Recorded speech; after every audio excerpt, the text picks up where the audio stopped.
Class 12 की chemistry में आज है लेक्चर नंबर 37। हमने फिफ्थ चैप्टर लास्ट लेक्चर में शुरू कर दिया था। फिफ्थ चैप्टर का क्या नाम था? फिफ्थ चैप्टर का नाम था सरफेस केमिस्ट्री। सरफेस केमिस्ट्री में भी हमें क्या करना था? 4 टॉपिक पढ़ने थे। 4 में भी पहला टॉपिक हमने स्टार्ट किया था क्या? एडजॉर्प्शन और एब्जॉर्प्शन। एब्जॉर्प्शन और एडजॉर्प्शन को हमने लास्ट क्लास में दोनों में डिफरेंस सीखे थे। इसके बाद एडजॉर्प्शन की थर्मोडायनेमिक्स सीखी थी कि कौन सा रिएक्शन, कौन सा एडजॉर्प्शन फिजिबल है, कौन सा एडजॉर्प्शन फिजिबल नहीं है। उसका रेजिडुअल फोर्स देखा था। और आज हम पढ़ते हैं कि एडजॉर्प्शन के टाइप्स क्या क्या होते हैं। ये आज ना हमारा टॉपिक रहेगा। What are the types of adsorption. Adsorption 2 type का होता है। आज का हमारा टॉपिक रहेगा types of adsorption. Adsorption 2 type का होता है। कौन कौन से 2 टाइप्स होते हैं एडजॉर्प्शन के, वो देखें। पहला जो एडजॉर्प्शन होता है इसको हम कहते हैं केमिकल एडजॉर्प्शन। केमिकल एडजॉर्प्शन, इसको शॉर्ट में हम केमिसॉर्प्शन भी बोलते हैं। और जो दूसरा टाइप होता है इसको हम बोलते हैं, सेकंड को बोलते हैं फिजिकल एडजॉर्प्शन। इसको हम फिजिसॉर्प्शन भी बोलते हैं। दोनों में क्या डिफरेंसेस होते हैं उसको आज हम डिटेल से पढ़ते हैं। What is the basic difference between chemical adsorption and physical adsorption. तो एडजॉर्प्शन की जो 2 टाइप हैं इनको डिटेल में पढ़ रहे हैं आज। केमिकल एडजॉर्प्शन को हम केमिसॉर्प्शन कह रहे हैं और फिजिकल एडजॉर्प्शन को हम क्या कह रहे हैं?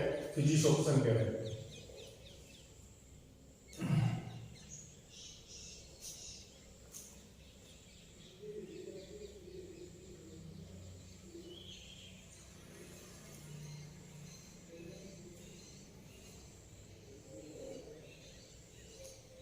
देखना भाई डिटेल से पढ़ते हैं। केमिकल एडजॉर्प्शन में देखो क्या होता है। एडजॉर्बेंट जो होता है ना, एडजॉर्बेंट, ये एडजॉर्बेंट कैसा है? जैसे एडजॉर्बेंट कौन सा है? सॉलिड है। सॉलिड एडजॉर्बेंट जो है इसको हम एडजॉर्बेंट करें क्योंकि इसकी सरफेस पर पार्टिकल्स का एक्यूमुलेशन हो रहा है। ये पार्टिकल्स है, ये आकर जमा होंगे सर इसकी सरफेस पर, ये आकर बॉन्ड बनाएंगे सर। ओके, यहां पर क्या हो रहा है? यहां पर ये कोई सॉलिड सरफेस है। इस सॉलिड सरफेस को मैं कह रहा हूं एडजॉर्बेंट। और इस एडजॉर्बेंट की सरफेस पर पार्टिकल क्या हो रहा है? एक्यूमुलेट हो रहा है,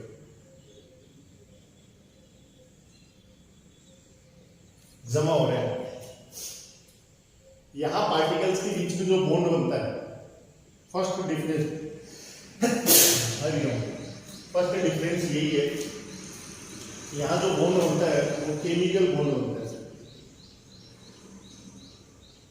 किस किस के बीच में? एडजॉर्बेट और एडजॉर्बेंट के बीच में। ये एडजॉर्बेट है सर। तो एडजॉर्बेट और एडजॉर्बेंट के बीच में यहां बनने वाला जो बॉन्ड है सर, यहां जो बॉन्ड बनता है वो कौन सा बॉन्ड बनता है? केमिकल बॉन्ड बनता है। यहां जो बॉन्ड बनता है वो कौन सा बॉन्ड बनता है? वो वॉन डेर वाल फोर्स बनता है। वॉन डेर वाल बॉन्ड बनता है। और वॉन डेर वाल बॉन्ड जो होता है वो कैसा होता है? ये सर वीक बॉन्ड होता है। और केमिकल बॉन्ड जो होता है ये कैसा होता है सर? स्ट्रॉन्ग बॉन्ड होता है। वॉन डेर वाल बॉन्ड जो बनता है ना, वॉन डेर वाल बॉन्ड, वो यहां आके इन दोनों के बीच में वीक बॉन्ड बन गए। इसको फिजिकल बॉन्ड कह सकते हैं इन दोनों के बीच में। और यहां कैसा बॉन्ड बन गया सर? यहां बन गया केमिकल बॉन्ड बन गया सर इन दोनों के बीच। और इन दोनों के बीच में कौन सा बॉन्ड बना है? ये एडजॉर्बेंट थे सर, सॉरी एडजॉर्बेट थे। तो यहां एडजॉर्बेट और एडजॉर्बेंट के बीच में यहां कौन सा बॉन्ड बना है? वॉन डेर वाल फोर्स बना। और यहां कौन सा बॉन्ड बना है? केमिकल बॉन्ड बना। अब केमिकल बॉन्ड या तो कोवेलेंट बॉन्ड होता है, या आयोनिक बॉन्ड होता है, या कोऑर्डिनेट बॉन्ड होता है। केमिकल बॉन्ड कोई भी एडजॉर्बेंट और कोई भी एडजॉर्बेंट के बीच में नहीं बन सकता। केमिकल बॉन्ड जब भी बनता है तो इन दोनों में से इन दोनों का नेचर फिक्स होना चाहिए। जैसे हाइड्रोजन ऑक्सीजन के साथ जुड़ती है, फिक्स रेशियो में बनता है केमिकल बॉन्ड, और एटम्स का जो टाइप है वो स्पेशियल होना चाहिए, फिक्स होना चाहिए। इसीलिए ऐसा कहते हैं कि केमिकल एडजॉर्प्शन जो है वो स्पेसिफिक इन नेचर होता है, स्पेसिफिक इन नेचर होता है। मतलब हर कोई मुंह उठा के केमिकल बॉन्ड नहीं बना सकता है। एडजॉर्बेंट और एडजॉर्बेट जो होता है इनका नेचर फिक्स होना चाहिए। इधर हम बात करते हैं ना सेकेंड, तो नॉट स्पेसिफिक इन नेचर होता है, नॉट स्पेसिफिक इन नेचर, मतलब ये नेचर में स्पेसिफिक नहीं होते। यहां मुंह उठा के कोई भी एडजॉर्बेट आकर इससे हल्का सा बॉन्ड ही तो बनाना है, वीक बॉन्ड ही तो बनाना है, फिजिकल बॉन्ड ही तो बनाना है, जिसको वंडरवॉल फोर्स नाम दिया हमने। कोई भी आके यहां बॉन्ड बना सकता है। यहां तो क्या होता है, केमिकल बॉन्ड बनाने के लिए रिएक्टेंट्स को एक मिनिमम एनर्जी की जरूरत होती है, उसको हम कहते हैं एक्टिवेशन एनर्जी। इसका मतलब तीसरा डिफरेंस ये है कि केमिकल एडजॉर्प्शन में तो एक्टिवेशन एनर्जी, जिसका सिंबल होता है ई, एक्टिवेशन एनर्जी जो है जिसको सिंबल होता है ई, इज रिक्वायर्ड, उसकी रिक्वायरमेंट होती है सर। जो रिएक्टेंट एक्टिवेशन एनर्जी को पार कर लेते हैं वो तो बॉन्ड बना सकते हैं, और जो एक्टिवेशन एनर्जी को पार नहीं कर पाते ऐसे रिएक्टेंट प्रोडक्ट में कन्वर्ट नहीं होते। तो activation energy is the energy barrier which is required in the chemical bond. Chemical bond को फॉर्म होने के लिए उसकी एक मिनिमम कंडीशन होती है, इस मिनिमम कंडीशन को कहते हैं एक्टिवेशन एनर्जी। जो रिएक्टेंट इस एक्टिवेशन एनर्जी को पार कर जाता है वो तो केमिकल बॉन्ड बनाता है, बाकी के रिएक्टेंट केमिकल बॉन्ड नहीं बनाते। इसलिए ही तो ये स्पेसिफिक इन नेचर है, हर कोई एक्टिवेशन एनर्जी को पार नहीं कर पाता, एक्टिवेशन एनर्जी यहां जरूरी होती है। इधर बात करते हैं, इधर किसी एक्टिवेशन एनर्जी की जरूरत नहीं पड़ती। एक्टिवेशन एनर्जी ये जो है ये is not required, activation energy की जरूरत ही नहीं पड़ती। अब चौथे पॉइंट पर बात करते हैं, फोर्थ पॉइंट पर बात करते हैं सर। मैंने पिछले लेक्चर में भी ये कहा था कि हमें किसी के बॉन्ड तोड़ने हैं तो एनर्जी बाहर से देनी पड़ेगी, एंडोथर्मिक प्रोसेस होता है। Bond breaking process is an endothermic process. We should have to supply the energy to break the bond between two atoms. दो या दो से ज्यादा एटम्स के बॉन्ड को हमें तोड़ना है, ब्रेक करना है, तो एनर्जी हमें बाहर से सप्लाई करनी पड़ेगी। ओके, लेकिन जब बॉन्ड फॉर्म होते हैं तो एनर्जी बाहर रिलीज होगी, प्रोसेस एक्सोथर्मिक होगा। यहां भी बॉन्ड का फॉर्मेशन हो रहा है, यहां भी बॉन्ड का फॉर्मेशन हो रहा है। जितना स्ट्रॉन्ग बॉन्ड बनेगा उतनी ज्यादा एनर्जी रिलीज होगी। पर मोल कितने एटम्स ने कितनी एनर्जी रिलीज की है, इसको हम कहते हैं मोलर एडजॉर्प्शन इंथैल्पी बोलते हैं। तो यहां मोलर एडजॉर्प्शन इंथैल्पी जो है सर, एडजॉर्प्शन इंथैल्पी जो है, what is molar adsorption enthalpy? एक मोल सब्सटेंसेस का एडजॉर्प्शन होने में जितनी एनर्जी बाहर रिलीज होती है that is called molar adsorption enthalpy. यहां तो कैसी रहेगी? आई, क्योंकि स्ट्रॉन्ग बॉन्ड हो रहा है और यहां एनर्जी कम रिलीज होगी, इसलिए फोर्थ पॉइंट में यहां लिखा हुआ है कि मोलर एडजॉर्प्शन इंथैल्पी जो है इसकी वैल्यू कैसी रहती है? लेस। ये जो वैल्यूज है ये भी आपको याद करनी है। ये वैल्यू शायद 40 से लेके 280 किलो जूल पर मोल के आसपास रहती है, या 80 से 240 रहती है, 80 to 240 के अराउंड रहती है किलो जूल पर मोल। इसको नोट से करेक्ट कर लेना भाई, ये रटने वाली वैल्यू है। और यहां शायद 20 से 40 किलो जूल पर मोल की एनर्जी रहती है, किलो जूल पर मोल एनर्जी रहती है। एक बार AIEEE में ये क्वेश्चन सीधा पूछ लिया गया था कि केमिसॉर्प्शन में तो मोलर एडजॉर्प्शन इंथैल्पी की वैल्यू क्या है? और फिजिक्स में इसकी वैल्यू क्या होती है, हाई और लेस करके याद रखा जाता है, क्योंकि जितना स्ट्रॉन्ग बॉन्ड बनता है उतनी ज्यादा एनर्जी रिलीज होती है, जितना वीक बॉन्ड बनता है उतनी कम एनर्जी रिलीज होती है। पांचवी बात करते हैं सर, पांचवी बात करते हैं, ये एक यूनिलेयर फेनोमेनन होता है सर, यूनिलेयर फेनोमेनन है सर। ये ऐसी प्रक्रिया है जो केवल एक ही लेयर बनती है यहां पर।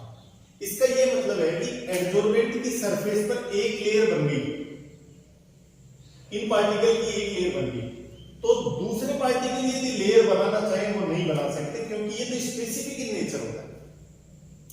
अब एडजॉर्बेंट ने पहली लेयर बना ली है, उसके बाद फिर से एडजॉर्प्शन यहां नहीं होता, एक सिंगल लेयर वाली प्रक्रिया है ये, जबकि ये मल्टी लेयर टास्क है sir.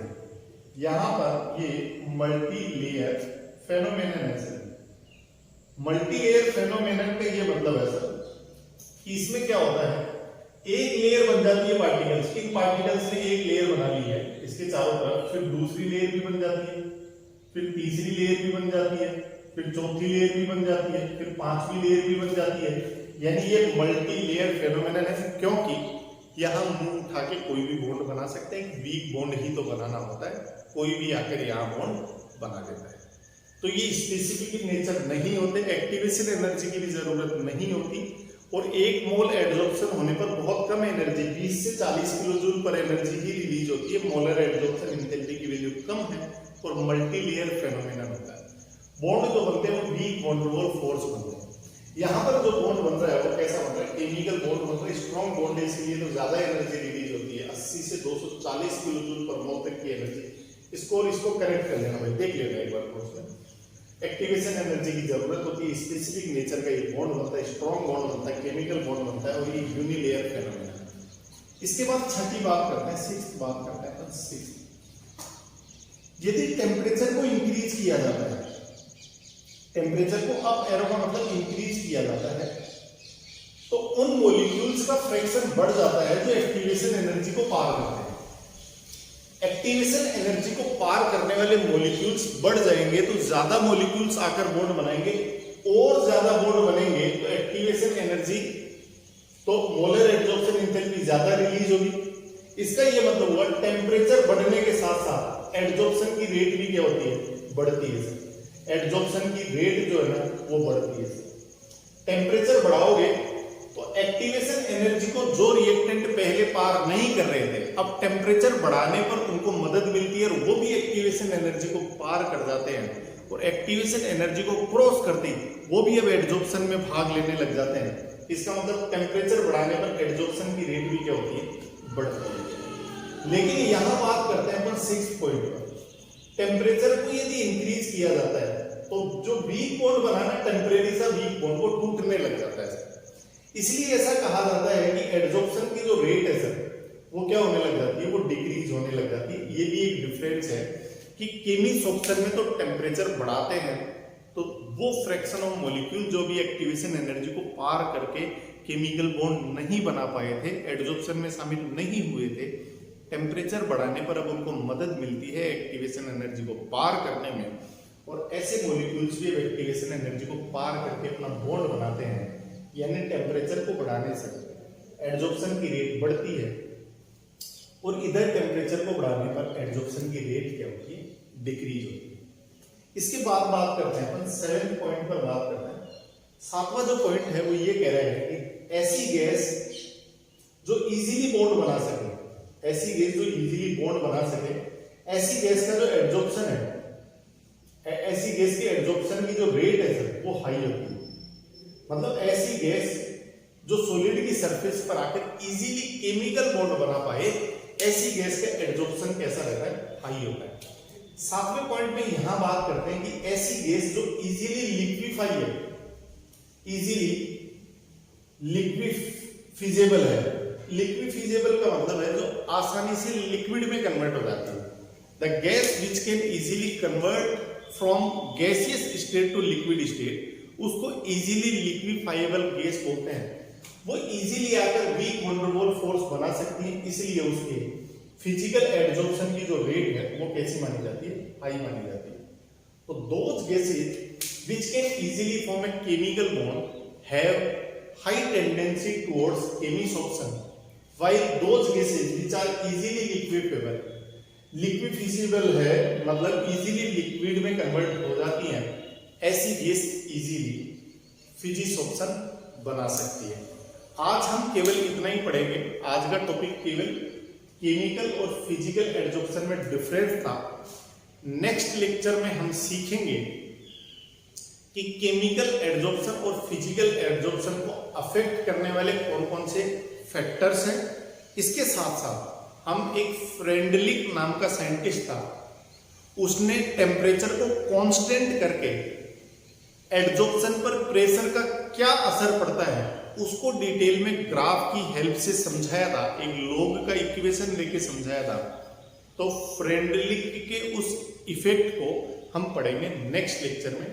Till then tata bye bye. आज का वीडियो छोटा है, काम भी कम है, प्रॉपर आप काम करते जाएं। बहुत ही इजी चैप्टर है, थ्योरेटिकल चैप्टर है, सब कुछ समझ में आएगा। इस चैप्टर में हार्ड कुछ भी नहीं है, ना कोई केमिकल रिएक्शन मिलेगी, बीच में मिलेगी एक दो, कोलोइड में मिलेगी आपको एक दो रिएक्शन, 5-7 रिएक्शन मिलेगी बस। ज्यादा कोई मैकेनिज्म नहीं है, ज्यादा कोई फॉर्मूला न्यूमेरिकल वगैरह कुछ भी नहीं है, केवल थ्योरेटिकल पार्ट है। और हमारे डे टू डे लाइफ में जिन चीजों को हम आस पड़ोस देखते हैं उन्हीं चीजों की स्टडी है। तो आप इसको पढ़िए, नोट्स लिखिए। हम मिलते हैं नेक्स्ट लेक्चर में। Thank you.